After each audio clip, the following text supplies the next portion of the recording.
Today's show is sponsored by the ABV Network Merchandise Shop. Pick up your logo merchandise by heading over to abvnetwork.com, clicking on Shop, and start filling your basket today. We are also sponsored by the Bar to Go. The Bar to Go offers a fully customizable carrying case that allows you to take your favorite distilled spirits or cocktail ingredients with you. Whether you're looking for something for yourself, a customized gift, or logoed items for your business gift shop, the Bar to Go can help.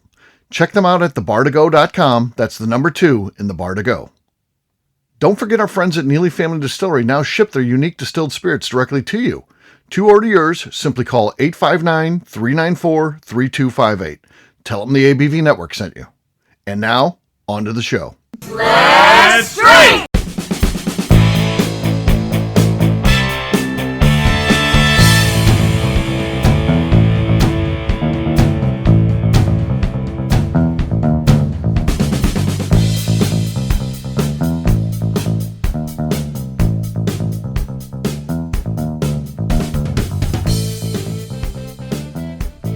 Welcome to the Bourbon Daily, the podcast about everything bourbon delivered to you every day of the week.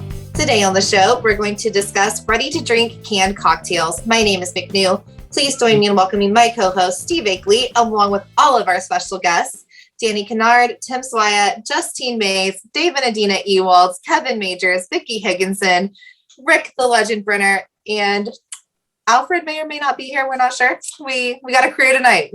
Hell, great job, McNew. How about that? I got everybody. She got them all. She got them all. Put it on my squares. Woo! Very cool. Very cool. So, yes, we've got a fun show today. We got a big group. And, can we do a show with this bigger group? I don't know. We'll see. But we're going to have some fun, I know, starting out. And so we need to go relatively quickly. Normally, we let our stories go on a lot longer. So we need to shorten the time a little bit because we have a big group. But, Danny, what's the question that you're going to be throwing out to everyone? What is your worst pass out story? Okay. I'll be interested to hear what Danny's is because we know he had a recent bad pass out, but is that his worst? We'll find out. We always go to the person who asked last. So, the Ewaldz, any pass out stories you'd like to share? Oh, good God. Well, I missed my bachelorette party. Yeah. That's a bad one. Sounds like the party started a little early, I guess. Yeah. Well, we had two limos. The groomsman and you I don't have to give details. were in one, and the bride and friends were in another. You don't have to give the detail. Yeah. We got a call from the other limo, and I heard something about the bride's passed out. Uh-oh. Was it then, huh?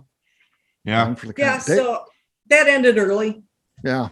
Dave, you got a bad one on the resume? Anything? On a ski trip, I learned that you don't. This is a very young Dave. Oh gosh, yeah. 22 young years friends, old. Yeah. Oh, yeah. Don't mix rum and cokes. Beer, Jägermeister, and then Jägermeister shots.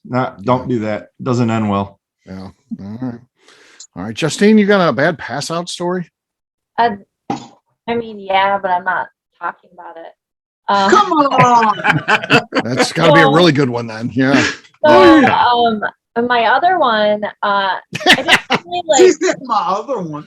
I didn't really pass out, but my very first time doing the Bourbon Daily, we did 4 or 5 that night, and I made it through all of them, but I woke up in the morning and I didn't remember the last one. I had to text Steve. Did I do okay last night? Because I really don't remember the last show and a half. Yeah. That's also another thing too. You don't remember the last shows. Okay. Vicki, any so pass out, sure, there's times that you go look back and think, whoa, I forgot that half an hour, but that can happen with or without alcohol. So I think the best recent pass out was probably 3 years ago. A friend of mine had a Halloween party. And obviously I was making the cocktails, and they were hitting my red rum, which was a Sam Choi's Mai Tai, like it was water, and they were in the desert. It was insanity. And these girls had no idea that, they knew it was full of alcohol. Obviously I made it, but they were drinking it bananas. And there was a lot of air guitar with cleavers and fake knives. And, they didn't all make it through the night without singing to the Porcelain King. Oh, jeez. Yes, I was fine because I knew it was in it and I had wine. Were Kevin, how about you? Everybody else. Kevin, there's got to be a good pass out here. What do you got? Nah, not a good pass out story for me. I am a social drinker. I drink a lot. Oh, here we go. So He I'm acts. good. I've seen this guy so lit on social media. I guarantee he couldn't even walk. And he's like, I never get drunk like that. I'm like, Have please. you ever seen me pass out though? But listen, No. about, I don't know, 4 years ago, maybe Carson Wentz's rookie year or second year, Pittsburgh played Philadelphia. I got a bunch of fraternity brothers. There's a we want to go to every stadium. So we went to the Philadelphia game. Now, you're supposed to get over there and tailgate early. We got there late. So I said, oh, I got to drink my share. So I probably drank a half a gallon of Crown Royal apple. Oh. Oh. And it was A lot of bad choices made there. Yeah. Yes. Crown Royal. Sweet. So Ugh. many. And it So put many. me, it put me out and I said, hey man, listen, I think I'm going to be sick. So I was, and then blurred projectile, and I went to sleep. And then my brother said, look, my brother was there with me. We take care of each other. I am my brother's keeper. No social media photos of me. None of that. I did not see the game. Unlike my wife. I don't play that, man. Listen, if that's your, you're supposed to protect your own. Oh, I am know. my brother's keeper. Don't show me all fucked up. You can have the memories, but don't put me out on social media, Facebook. No, I don't want any photos either. And all that bullshit. You showing everybody this fool passed out. It's cool. I just, I'm not an angry drunk. I'm a nice guy. I just get drunk, sit back, pass out. Yeah, I get it. And I'll say this. I have a high tolerance for alcohol, but if anything's going to happen to me, I'm not going to be like McNew. I'm amazed at McNew.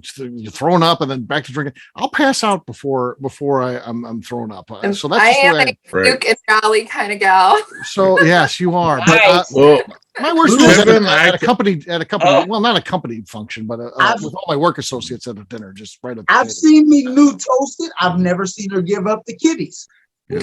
Oh, well, you missed it. She was just on the last time we got together, or maybe the second to last, on the tiki boat. She was over at the side of the boat. Just I was there you at missed the that. tiki You missed boat. that. You were there. I didn't Well, see her here's give the up. key. You have to barf before you start to really process it. If your body's already processing it, you're done. You got to barf it up before that. For me, that's sort of thing. I've drank so long. The last time I remember drinking like that was 1981. I almost fell off a porch. Somebody helped me. I'm older than people think. If I lose 100 pounds, people will be like, damn, how old are you, 32? No, I'm 62. But listen, I'm 16. 75. Don't I look good for my age? listen, the next thing was the game at Pittsburgh, Philadelphia. We went over there. The next thing was that's pretty much it. I kind of tolerate liquor a lot. I drink a lot. I drink it all the time. Hey, this is what we're going to do. I'm going to finish this before the night, take a couple of notes, go to bed. Okay. All right. The legend. There's got to be a good pass out story with the legend. It goes back a while. It was probably my freshman year in college. Yeah. I was at a house for a party with some friends, but I didn't know whose house it was. And one of the gals that I knew, Sure, as it were. yeah, I was in South County, and one of the gals that I knew brought a bottle of Cuervo, and we cracked it. And she goes, "You won't drink a shot of this, will you?" I'm like, "Okay." Shouldn't. How about you? She did. Cuervo's We went back bad. and pulled it. I hate Cuervo. Well, we killed that bottle in about 20 minutes, Oh, and I ended up.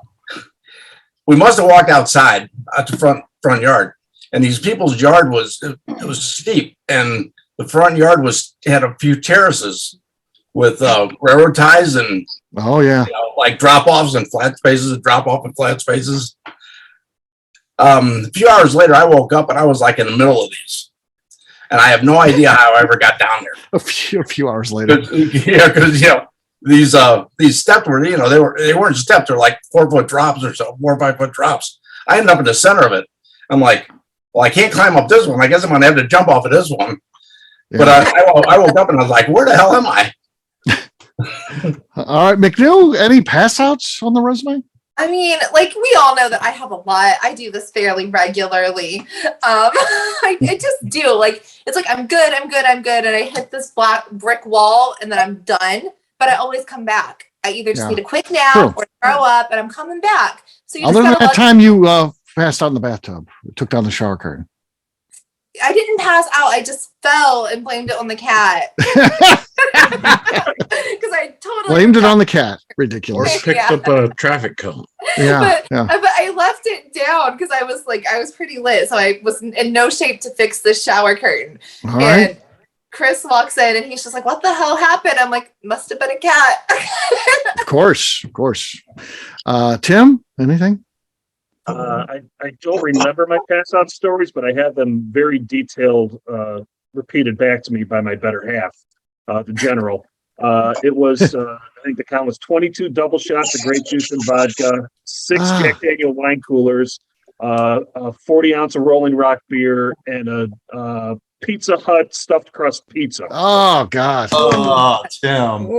Yeah. Well, I didn't make it. I had to make the decision in the loft bed. Do I aim for the garbage can below me, or do I find a blanket and keep it contained? Well, I made the smart play and made the blanket and kept it contained. Gosh. And she still is with me 27 years later. That's a keeper. Alfred, anything? We got Alfred here. Alfred may or may not be listening. Danny, then it comes back to you. What's your ultimate pass out story? Yeah, I've got 2. Oh God, can we have the best one? Well, the first one was I went out with the guys from work, and then I got so damn drunk on beer that I could not recognize my wife. Seriously, when my friend this is an excuse you can use, I guess now. With my DD, he guaranteed he was going to be my DD that night. One of my good friends, Chuck, he turned around and made sure I made it home, but he dropped me off in front of my house, and then all of a sudden I'm being an idiot and walking down the street going, "I'm looking for Chuck.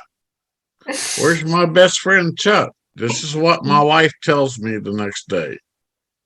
Because I do not remember anything of that one. Do you know your wife is going to be a saint at some point? Oh, right? Yes, she is. She's definitely getting saint. Oh, yes. For sure. Yeah, because she's not only a saint of putting up with my ass, but then she goes out and buys me more bottles like the seagrass today. Yeah. Really, I mean. And then, of course, the other one, Danny did a 9-ounce shot on the Bourbon Daily, and then ultimately ended up on the floor, curled up next to a litter box with his head actually touching the litter box. Yes, that was in the hallway, and I was blocking the bedroom. So yeah, she had to call my son from across town. Yeah, he came over, and they all put me in bed. If they ever do an intervention on me, if Danny's there wanting to read a letter about how my drinking is bad, I'm telling you, I'm going to lose it. It's not going to be good. Danny, you should avoid that. All right. Again, let's look to speed if we can here, as we've got a big group. What is everyone drinking? Let's start up there with the Ewaldz. What do you guys got? Oh, that's not going to speak to you. Justine, what do you got? We'll come back to the Ewaldz. Appropriately, I'm still drinking my cocktail in a can. Oh, there you go. We'll have Justine weigh in on this. Yes, absolutely. Danny, what do you got? Very well loved bottle of seagrass. Okay, seagrass. Heidi sent me a text. She's like, "Oh, this is a little hot for me." It's not hot at all. It's perfect. Oh no! Oh, she's crazy. All right, let's hear the cork pop. Here we go. Okay, more squeak than pop, but that's our lead. That's our lead. Who knows? That might win after what happened last time. All right, Mr. Brenner, I see you look like you're ready to go. Oh, I'm drinking Stranahan's Blue Peak. Okay. Very nice. Cork, can you do a cork pop or not? Oh. Yep. Okay. That's the lead, actually. That's the lead. Rick's got the lead. Kevin, majors? Well, I did larceny barrel proof. What's that? AA 120. Probably won't get nothing because that's about done. That's well loved. Okay. The legend still has it, but again, not much of an effort here. So we'll jump back to the Ewaldz. They do look ready to go now. What do you guys got? Okay, we've got a Wollersheim, Wisconsin straight bourbon. Okay. Bottled and bond. Bottled bond. Okay. No, not enough. Adina, are you going separate or are you doing the same thing? Sure. Okay. I don't know what this is. A CH distillery from Chicago. Got their 2-year bourbon. It's got a screw cap. Well, she was trying to pull that thing off there. I'll tell you what, she almost got it. All right, Tim, what do you got? I've got a Buzzard's Roost peated barrel. Oh, nice. Oh, nothing there. Tim, you're going to have to turn that microphone in. I'll go next. We'll leave McNew for last. I've got Distillery 291. This is their small batch, looks like. So here we go. Woo, finally, a good cork pop. That's the lead. Oh. That's the lead. That's how a professional does it. McNew, what do you got? All right. I have a larceny pick from the Rural Inn. Not a lot left there. Okay. That was decent, but that's not going to be enough to overtake me and the effort that I put in tonight. So cheers to me, gang. Cheers, Steve. Cheers. Cheers. But I will have to run and say cheers to Ewald for introducing me to Jay Henry. Okay. Son. Yeah, there you go. Thank you. That is a good one. Yep. Yeah. And another good one is my Distillery 291 there. I love their stuff, gosh. Oh, yes. Crazy. I have some friends in Denver this week. I told them to go check them out. Oh, yeah, definitely. Yeah. All right, what we'll do next, we'll take a quick break. And then when we come back, we're going to be talking about ready-to-drink cocktails, those canned things. Are they just a fad? Are they just on the rise, kind of like a meteor, and then disappear? Or are they going to stick around? We'll do that. Just a few.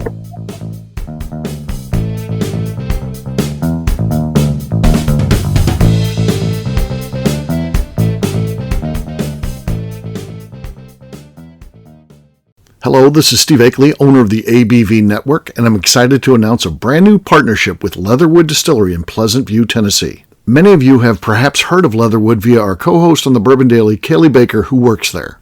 Well, they're now an official sponsor of the network, and we look forward to everyone getting to know a little bit more about them. Company founder Andrew Lang brought his brewing and distilling hobby with him during his years of service as a Green Beret in the United States Army. Whether he was at his home base of Fort Campbell or during tours of duty in places like Italy or Afghanistan, Lang distilled whatever was available to him locally. We are excited about getting to know Andrew Lang and his team better via our programming and are planning a trip down there for the ABV Network crew very soon.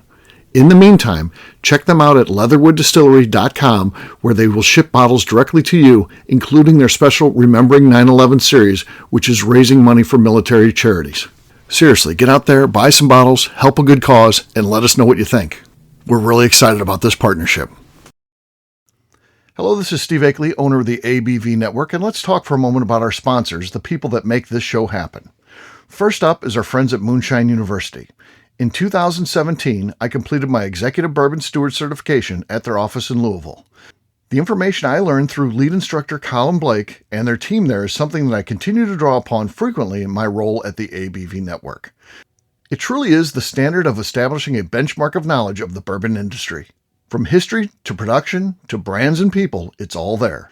Check out their full listing of programs, including Executive Bourbon Steward Certification, production classes if you're considering starting a distillery, and much more at moonshineuniversity.com. I also want to talk about Neely Family Distillery.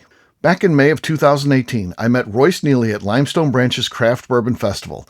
It ended up not only being the start of a great friendship, I started to truly learn about what makes craft whiskey so amazing.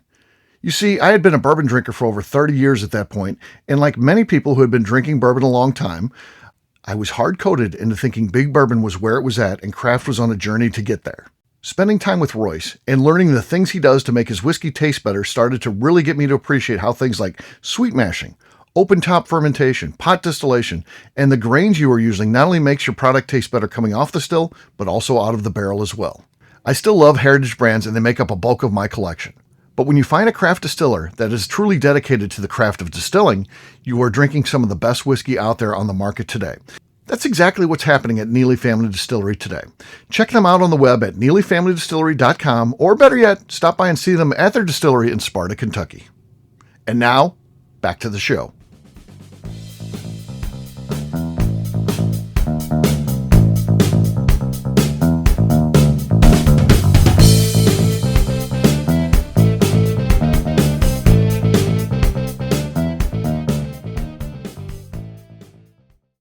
This is BR 549, and you're listening to the Bourbon Daily.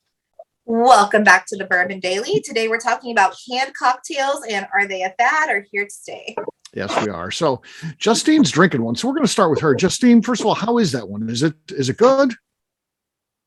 Yeah, I like it. This is the cherry highball. This is the one. I think you got it in your came in the cherry kit. Yeah. Yeah, that was good. Yeah. Yeah, I actually like I have all three flavors from there. And then I also have the Jim Beam highball.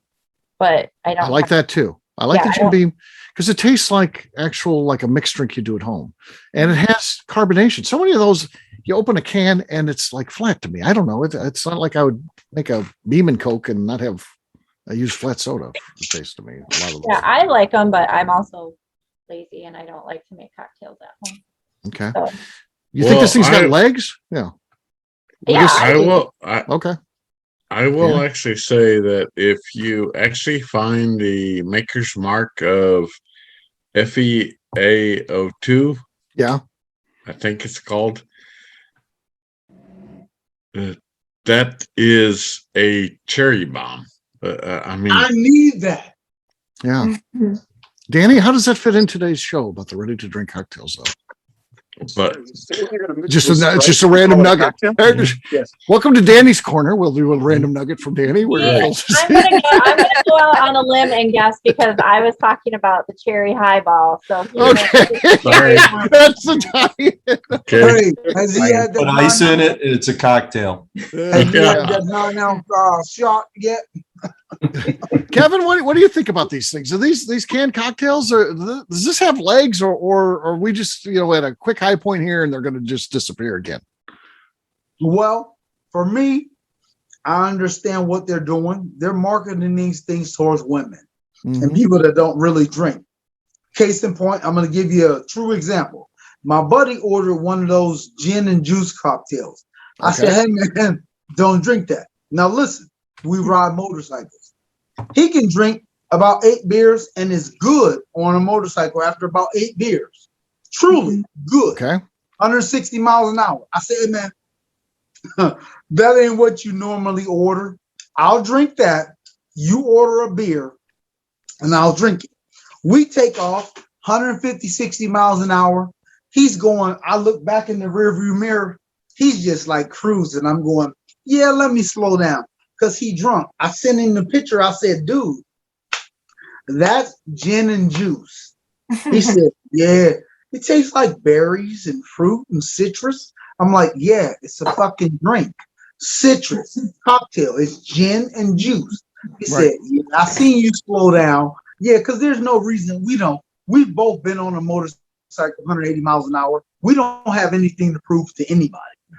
We've been on a track. He's probably got 1,000 track hours. I've got about 100 because I'm fat. I'm not wasting my money on that suit. And I never bought $1,000 suit for a motorcycle track. So I just, I rented one once and I've been on a motorcycle track about 75 hours total. He's been on a motorcycle track because the kid, he weighs 165 pounds. So he bought a motorcycle suit and he does it all the time. I'm going, dude, I ain't doing that. He like, you ride better than most. And I've seen that. Yeah, I do. But I just don't do that. And he was like, yeah, I seen you slow down. I'm like, yeah, because you was way far behind on the shit that we normally do at 120 miles an hour. You're going like 65. I'm going, yeah, he's drunk because he normally drinks beer. This is a kid that had wedding whiskey for 20 years. He was like, yeah, I still got some Crown Royal from my wedding. So do you feel like this is going to make this a lasting trend, or because it's our topic, or not? I think this is going to be a trend because there's more women buying liquor than there are men. Men are, like I said back in the cocktail contest, I ain't gonna drink that pussy ass drink. I'm not gonna drink that pussy ass drink. This pussy ass drink will put you to sleep. It's 3 ounces of 151 proof, proof rye. It'll put you to sleep because you're used to drinking Bud Light. Right. So you'll go nighty night. See me, I'm used to drinking 120, 140 proof liquor. So they like, this kid's still hanging on. Yeah, that's what I kind of do. But here's the thing. With me, I'm not a beer drinker. Beer makes me sleepy. Yeah. I don't know what that is, but beer that hops, and I'm going, wow, I just had 2 beers. What the hell is wrong with that? I've drank 6-8 ounces of, Elijah Craig barrel proof. Why am I going to sleep? Beer puts me to sleep. But thankfully, I have a wife that running shops for me while I am at work. She's, God bless her, because we had a meaningful debate about being a fan or not. Oh, we lost it. I think on that note, I think we've solved it. And there you go. Within the context of this show, the answer's in there. You just have to find it. We secretly find your own answer. Seek and you shall find. Adina wants to say something. She's probably the only sane one in the group. So, Adina, we have found this canned cocktail. It's called the Finnish Long Drink, and it is gin and grapefruit. Right. It's very refreshing. It's 8.5%. 8.5%. It's wonderful. You're working outside and you don't want the heaviness of a beer, and it's just beautiful. So I think I vote here to stay. I think there's canned cocktails that are evolving, and the bar is being set higher and higher. You got Freddie No working on cocktails. I mean, it's true. Come on, with the Jim Beam highball, it's fantastic. You know. Well, here's my opinion on that. Freddie No, they are out to make money. We drink 140 proof, 130 proof, 110 proof, 108 proof, whatever, from Old Weller Antique to the old Overholt to higher.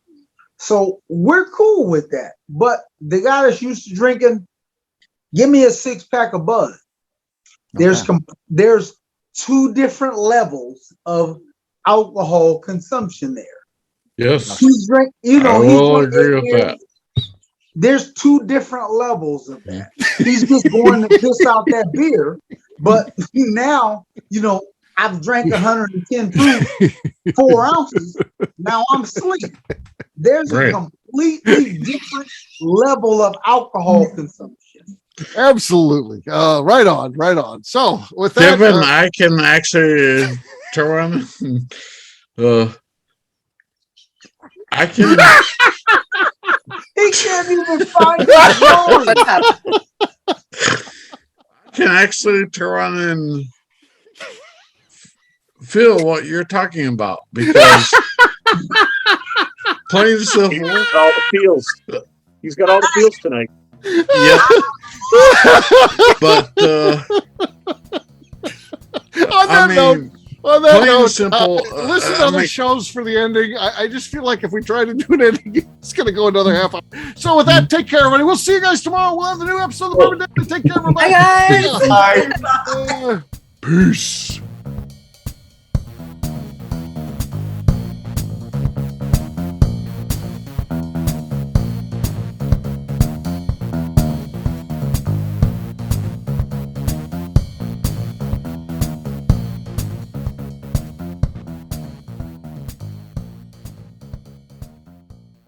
Before we finish the show, let's chat for a moment about Moonshine Still Pro. Moonshine Still Pro has a full line of products to help the home distiller. Whether you just want to experiment on a small scale on the stove in your kitchen or try your hand at a bigger setup in the backyard, Moonshine Still Pro can help. They have different still offerings as well as accessories and even grains from Goldstone Mill to help you make whiskey on par with what you get from your favorite distillery. They can even assist with a DIY still project by supplying some of the parts you can't make yourself. Check them out at moonshinestillpro.com. At the ABV Network, we're lucky enough to have some great friends. Amongst those friends is the Goldstein family, owners of Goldstone Mill. Goldstone Mill is a full-service mill offering a variety of heritage and heirloom grains. Their unique approach of working with mills around the country allows them to offer you affordable shipping opportunities to meet the unique needs of your distillery or brewery. They will consult with you to ensure the grains you are selecting meets the unique flavor profiles you are looking for. If you are a home brewer or distiller and you're looking for the grains that your local distillery or brewery uses, Goldstone Mill is the place to look. Check them out on the web at goldstonemill.com, call them at 217-254-6613, or shoot them an email at hello@goldstonemill.com. The Bourbon Daily is part of the ABV Network. For more information or to become a sponsor, please visit abvnetwork.com. Thanks for listening and cheers.